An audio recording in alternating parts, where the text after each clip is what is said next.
Now, one thing that I will say that I've not at any point seen in the video of her being detained or arrested, I did not hear one word of Miranda. Right. Well, and another thing, and that's true. One of the things is that they showed videos about her coming to the jail. They showed videos while she's in the jail. Yes.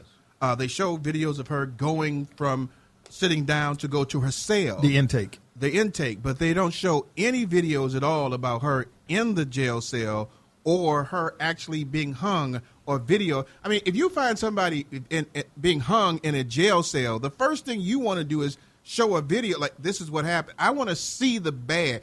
I still don't believe. Now, again, we're not judging. I'm not judging, but I just don't see a paper bag being strong enough to be able to hold somebody that's over 100 and something pounds that is just dead weight like that. You go home and you put a 50-pound weight in a plastic bag, and I can guarantee you every time it's going to fall because the plastic bag is not going to be able to hold it. Maybe it was a construction bag. Yeah, well, it's got to be a real construction bag because it just doesn't seem fathomable that would have happened. Now, Waller County, I understand by sources from the Dallas Morning News that the Waller County Jail has on several occasions had violations, like in 2008, a murder suspect in the Waller County Jail went on a crash diet, shimmed his way through a foot-wide air conditioning vent, and was found days later taking a dip in a Houston hotel pool. Now, this was in 2008. 2012, 29-year-old who had been in the jail for a week used bed sheets to hang himself from the air conditioning vent in the ceiling. Now, last year, another inmate locked a jailer who came to retrieve a food tray inside his cell, slipped out of the jail's unsecured lobby door. They have had several violations because they did not look at the inmates. They were supposed to look at them every 60 minutes. This never happened. Yeah. It's unfortunate that occurs. They call me Mr. Tibbs. Pastor, what you got to say? We're going to close it out on this note. Tracy was over there pointing at me, talking about I'm too quiet. No, I'm here. I'm just kind of emotionally trying to pull it all together. And, sometimes it just takes that time to just try to really understand what is really taking place in the world. And so I'm just kind of just listening. And as a pastor, it's kind of hard when you hear these things that the people are doing, and you have the heart of Christ, but you're dealing with people that may not even know Christ or don't even care to know Christ. They're just in a situation where they're being, racially divided, or there's hatred and things. And it's hard sometimes to put a spin on, what needs to be done in a world that somehow seems to be moving further away from, the Word of God. D. Curtis was speaking when he was giving us the scenario of this experience traveling to Texas. I was listening to him, if you all could see him, he's a large brother, and, I'm more sure that he wouldn't take no stuff off of anybody. But sometimes, being meek in situations, people would call you to be weak, but I think he was wise to understand that, there was no need for him to get belligerent, not knowing this county, not knowing the police, not knowing what would happen. And I think sometimes we think it's a problem when we don't get boisterous and fight and, demand this and demand that and get smart with people. But I know Christ went through a whole lot, and if anyone could learn anything, is his meekness is what was the greatest strength that he had. Yeah. And so not until we can understand that we don't have to be violent to deal with issues. And it makes us stronger, Rick, when we learn how to be meek. And it's not a pushover. You're not a punk. You just understand that you don't have to feed into a whole lot of stuff. So That's true. I appreciate that. And what we're gonna do in a few minutes, and I'm gonna talk to the pastor a little bit about the things that he's doing, and we're gonna step away from what we're talking about, and then we're gonna come back with the Bill Cosby situation. Lastly, I want to say this because we're talking about current situations. We got to realize that officers are human beings too, and they have emotions just like everyone else. But they are supposed to be trained to hold their emotions and accountable for their emotions in every kind of scenario. That is the training they're supposed to have. Right. In this situation, it does seem like that officer did not receive the amount of training necessary to be able to deal with this situation. But I will say this to all parties, all black, white, Jew, Gentile, whatever color you are, we have to, and I know this is going to be hard for some, move away from the color scenario of this, even though it does seem like a lot of things are happening to African Americans around the world these days. We've got to get to a point where we bring Christ back in and not the color of the skin and start looking at things as being wrong. This situation was wrong and how it escalated, and it needs to be a situation where it doesn't escalate to the point where a police officer at any time will unlawfully hold someone beyond the time that they're supposed to just because they have the authority to. The problem that we're having now in this society, and I'm going to say this, the problem that we're having now in the society, especially for African American people of color, the color that people are scared about the most is the color blue. And we've got to get to a point where we start respecting the color blue again. But blue, you've got to give us a reason to respect you. My wife told me we need to move on. We have a special guest. I know we do have a special guest in the house. So we're going to talk about a special guest in the house for a few minutes, and then I'm going to talk to my pastor over here, Pastor Dearal Jordan, about what he's going to be doing. He's got a new church coming up. This man, hey, what was that? What was that sermon? Walk where you planted. What was it again? Bloom where you planted. There you go. Bloom. That was an awesome sermon. We're going to talk about his church and what he's doing in a few minutes. But right now, my baby's going to talk about a special guest we got here for us. So, baby, talk about this special yum guest we got. Gorgeous couple just walked in the studio. Deanna from Delish Tea Cakes. And we old school. Tea cakes are delicious. Baby. She is an artist. She can make any cake that you want, design it, style it. My mouth is watering. That's all. I have my water ready. I want me some tea cakes because I'm girl, greedy. Go to that mic for a second. Come on over here, Deanna. Grab the one over there. No, grab the one right there, the pastor. Grab the one over there next to pastor.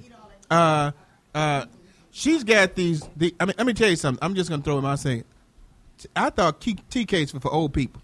We old. You old. Excuse me, I'm not old. Yeah, okay. Truly, I can still turn up. Okay. Yeah, I can turn up too, but look at that. There you go. But let me tell you something. I thought that was for old people. Man, they had some samples of these tea cakes, and my boy Curtis Green, AC Green, D. Curtis. Oh, the AC Green. Right, that's my boy. I've been knowing him since high school. And she brought these tea cakes in, and she was talking about trying them like tea cakes. And I'm looking at them like, yeah, okay, nothing.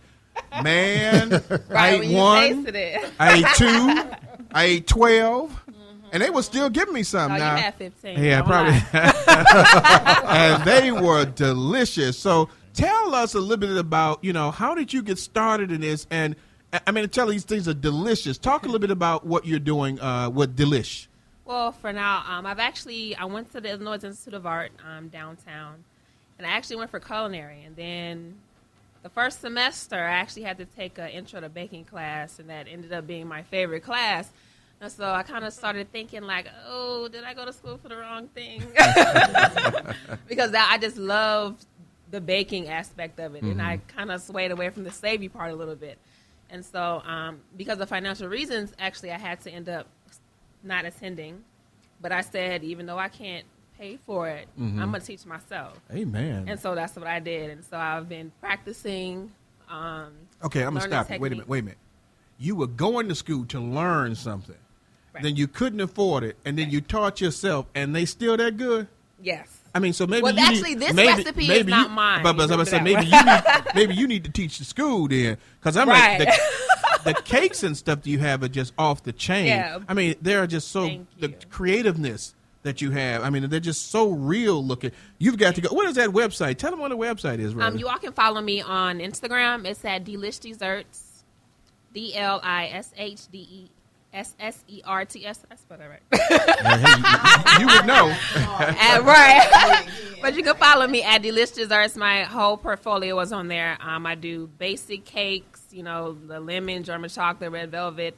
Do you do caramel? Oh, yeah. I do caramel pound cake too, girl. I got you. Caramel pound. We in trouble And with then caramel pound cake. I also do the custom cakes, which are really big now, the fondant cakes. And my buttercream cakes, they look just as good as fondant too. So I always tell my customers, everybody can afford a fondant cake. Those are be very expensive, a fondant cake. The fondant is basically like buttercream, but in the form of a dough almost. It's made from marshmallow and powdered sugar. Well, I make mine myself. Yeah. But usual bakeries, they go get the stuff from, Yeah. Well, I'm going to tell you warehouse. something. Pass out some of these things So I so people brought can some start treats for tasting. you guys. Man, Touch she them. brought Sure some can. teeth. Yeah. Boy, you got to try pass this them thing. around. Boy. I like it. Free is my friend. You all know me for the tea cakes, and I can't take credit for the recipe, guys. Okay, and what is this we're having? This is called I call it Grandma's tea cakes. And I learned this recipe from my grandma, which was passed down actually to my mother, who was then passed down to me. The story you like it, right? Yeah. The story behind it is All right, Jonathan, come on in here. It's very close to my heart because Go ahead and talk to me. My grandmother actually has Alzheimer's. And she used to make this for us when I was a little kid, and it was my favorite thing. And so on my birthdays, my grandma didn't live in Chicago. She lived in Atlanta. So I used to call my grandma and say, can you make me some tea cakes for my birthday? That's all I want. And she always said, I don't really remember the recipes well, but I'm going to try to do it just for you. Back in the day, they didn't write down their they recipes. sure didn't. No, a They pinch didn't of this, write- a pinch of that. Yeah. Right. They didn't write down their recipes, but every year she was like, I don't know if I'm going to do it right, but I'll try. And every year she got it right. And so, Oh my God! Oh, good we Lord. got peach cobbler too. And so then when she got diagnosed with dementia, she really couldn't remember how she used to. And so my mother said, before it gets really, really bad, let's try to get my grandmother to remember this recipe. So they were in the kitchen for hours, burning up all kind of batches of this recipe. And finally, my grandma was able to remember. And so that's why it's important that I share this. Well, one of the things I don't like about your cooking is that when you're doing an interview, nobody's going to pay attention because they're eating everything. Right. Brenda's going in the bag like she actually thinks that everything is for her, but Well, it is. No, you have your own bag. You have your own Oh my bag. God. Recipe. Oh my God! You have your own bag. Oh my God! Thank Look, you. look. Look at it. Banana pudding. I went in your bag, Rick, so you missing some stuff. Now, I told them to share, guys. If somebody could bust out a spoon or a fork, We're I would only share. sharing to the people who are paid contributors to the Let's Stay Together show. Look, you see everything. Going There back will in. be no pictures unless Tracy gets food. Yeah, guys well, have we know to Tracy's share. going to get something. But let me just say this real quick, honey. So you're doing this now, and people can buy some things from you from Yes. Delish. They got to go. Do you have a website available as well? I do all my orders on Instagram. On So you Instagram? DM me Oh, wow. if you have a picture or an Well, idea. us DM me, older that's how people you do don't. it. Us older people don't. Can us older people? Can we call you? Yes, Okay. and I give for the older people and younger people. If you do not have Instagram, you can reach me at 1-773-644-0139 Now you know that to place orders. they've got some beautiful things. I did my website for free, and you can do that almost for free. But yeah, we definitely got these things. We've been talking about it ever since we went to her thing. We do a commercial for it. This What you gonna say? is so Is it good. good? Ain't it You good? taste some butter in it, I right? mean, I don't even smoke, but I'm telling you, if somebody had a cool right about now, Right. Wait a minute. And I'll be lighting up. and the officer be telling you, put out your cigarette, Well, D. Curtis. They're gonna have to tase me. They are They delicious. do make you You know. lean back They are and pretend. Yeah, they are Gotta cut delish. it there. That is delish. They So, are Yeah. delish. like I said, we've been talking about it since we've been on it. We're going to continue to talk about it. You're close to my good friend and my almost like a mentor AC to me. Green. AC Green, that's my boy.